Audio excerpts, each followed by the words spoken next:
Assalamualaikum warahmatullahi wabarakatuh. Waalaikumsalam warahmatullahi wabarakatuh. Innal hamdalillah nahmaduhu wa nasta'inuhu wa nastaghfiruhu wa nasta'dinuhu wa na'udzu billahi min shururi anfusina wa min sayyiati a'malina. Man yahdihillahu fahuwal muhtadi wa man yudlil falan tajida lahu waliyyan murshida. Asyhadu an la ilaha illallah wahdahu la syarika lah wa asyhadu anna Muhammadan abduhu wa rasuluh. Qala Allah ta'ala fi kitabihil karim, a'udzu billahi minasyaitonir rajim. Ya ayyuhalladzina amanu ittaqullaha haqqa tuqatih wa la tamutunna illa wa antum muslimun. Amma ba'd. Ma'asyiral muslimin rahimakumullah. Kita lanjutkan lagi pembahasan kita yang kemarin belum selesai tentang bab masalah sulul. Kita belum bahas poin pertama. Ada 3 poin. Poin yang kedua, poin yang pertama kita meyakini bahwa apa yang ada dalam Allah lebih kita percaya daripada apa yang kita punya. Yang kedua adalah ayakun al-abd idza usiba bi musibatin fid dunya min dhahabil mal awwalan أو غير ذلك أرغب في ثواب ذلك مما ذهب منه من الدنيا أن يبقى له. Dikatakan seseorang ketika kena musibah seperti kehilangan harta atau kehilangan anak atau yang lainnya, maka lebih berharap pahala Allah daripada musibah itu hilang dengan menetapnya hartanya atau anaknya nggak jadi meninggal. Kenapa ya Allah? Coba perhatikan baik-baik. Allah Subhanahu wa ta'ala menjelaskan tentang kenapa Allah kasih musibah di dalam surat Al-Hadid ayat 22-23. Allah mengatakan ma'asaba min musibatin fil ardi wala fi anfusikum illa fi kitabin min qabli an nabra'aha inna dhalika 'ala Allah yasir. Tujuannya adalah likai la tayasu 'ala ma fatakum wa la tafrahu bima atakum wallahu la yuhibbu kulla mukhtalin fakhur. Allah mengatakan tidak ada suatu bencana yang menimpamu di muka bumi dan tidak pula pada dirimu sendiri, melainkan sudah tertulis dalam Lauhul Mahfuz sebelum kami menciptakannya. Sesungguhnya demikian itu mudah bagi Allah Azza wa Jalla. Artinya semua musibah ini sudah tertulis semuanya. Kemudian Allah memberikan alasannya, ada 2 alasan. Yang pertama, supaya engkau tidak bersedih terhadap apa yang luput darimu. Ya ikhwan, untuk menikmati sebuah kenikmatan di dunia butuh yang namanya cobaan buat menikmatinya. Apa maksudnya? Butuh cobaan buat menikmatinya. Saya ilustrasikan seperti ini. Kita ini kalau hidup dalam kondisi contoh lah, makan sesuatu makanan, tiap hari makan ayam sama daging, tiap hari, enak kok? Enak kok? Padahal makanan ayam sama daging itu enak gak sih? Enak. Muncul kata-kata gak enak berubah apa? Bosan.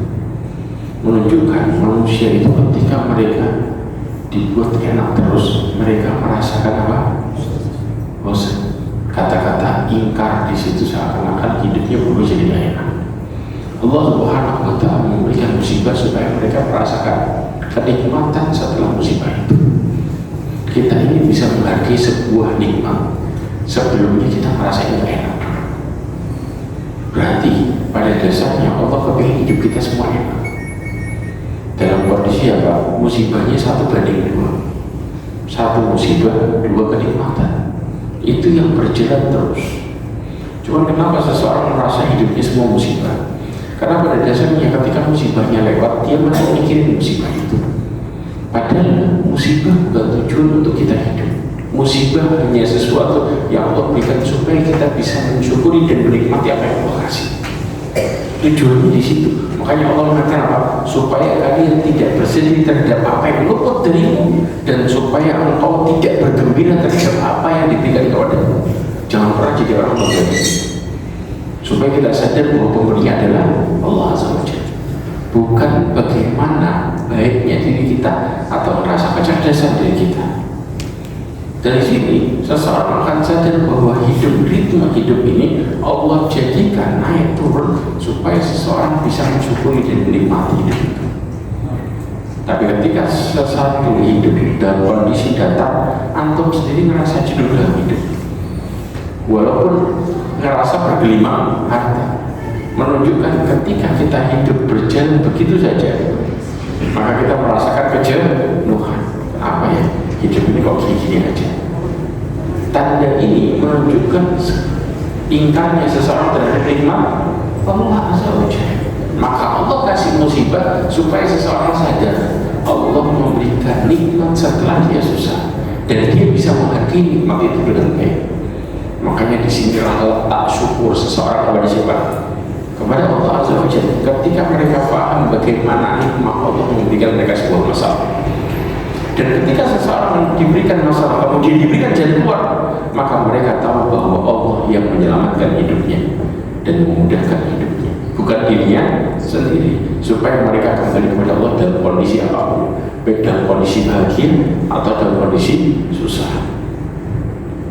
Maka dari sini ya Nabi SAW di antara doanya Nabi mengatakan Allahumma aqsim lana min khasyatika ma tahulu bainana wa baina ma'siyatik. Doanya, ya Allah, anugerahkan kepada kami rasa takut kepadamu yang membatasi antara kami dengan kemaksiatan kepadamu. Kemudian wa min ta'atika ma tuballighuni bihi jannata. Kemudian juga berikanlah ketaatan kepadamu yang mengantarkan kami kepada surgamu. Wa minal yaqin ma tuhawwinu bihi alaina masa'ibad dunya.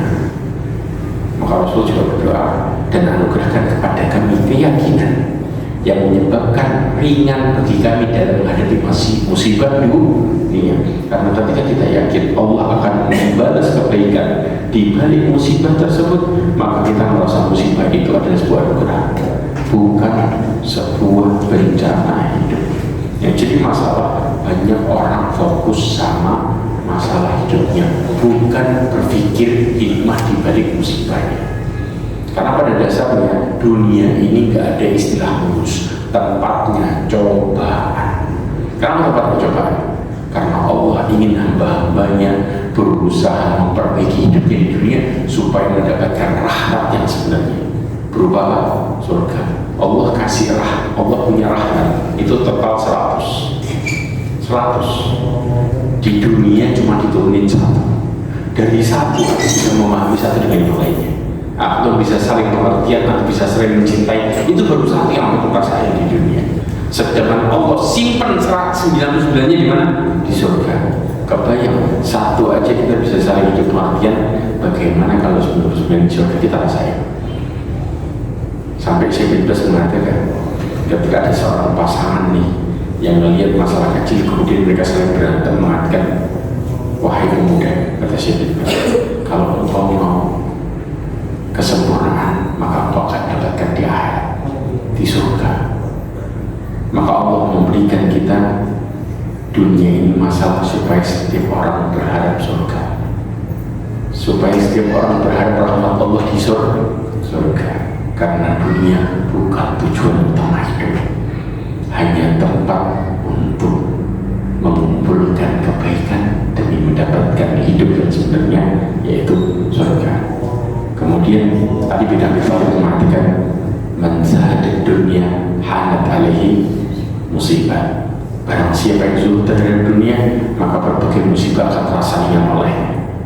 Karena pada dasarnya ketika seseorang hati-hati terhadap dunia dan mereka tidak terfitnah dengan dunia, mereka berharap sama Allah, Allah ringankan semua hidupnya.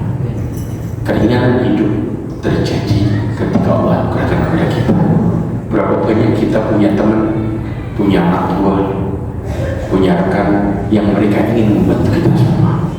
Namun ketika Allah tidak berkehendak, tidak akan pernah mereka bisa berbuat apa-apa Tapi berapa banyak kita terkadang hidup dalam kondisi segelintir orang yang lainnya nggak peduli.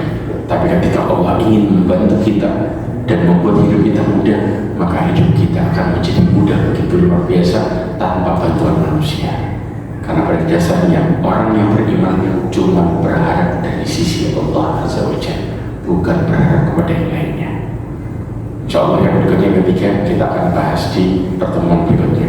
Mudah-mudahan ini menjadi motivasi buat kita semua untuk selalu melihat bahwa musibah adalah tanda cinta Allah kepada hamba-Nya, bukan sebagai bentuk siksaan buat kita semua untuk tambah susah hidup. Sebagaimana Rasulullah SAW mengatakan, Innallaha idza ahabba qauman ibtalahu. Kalau Allah cinta sama hamba-Nya, Allah akan uji mereka. Fa in radiya falahu ridha. Kalau dia ridho sama ujian Allah, Allah ridho sama mereka. Allah ringankan musibahnya di balik rasa ridho mereka terhadap ujian tersebut. Wa in sakhita, kalau mereka benci sama apa yang menjadi ketetapan Allah, Allah akan benci kepada mereka. Maka musibah yang terjadi justru membuat hidup mereka menjadi beban dan semakin berat. Karena sesungguhnya tidaklah Allah turunkan musibah kecuali karena kesalahan dan dosa kita semua kepada Allah SWT. Sebagaimana Allah mengatakan, "Wa ma asabakum min musibatin fa bima kasabat aydikum wa ya'fu an katsir." Dan Allah masih banyak memaafkan kesalahan kita. Kalau seandainya kita semua dihukum sama Allah di setiap kesalahan kita, nggak akan pernah ada di antara kita yang masih hidup. Allah mengatakan, "Lalu atibullah bilubikum matara kala tahrihan dapat." Kalau Allah Subhanahu wa Ta'ala menyiksa kalian dengan apa yang kalian lakukan, maka tidak akan pernah Allah meninggalkan di atas muka bumi sesuatu pun sama sekali.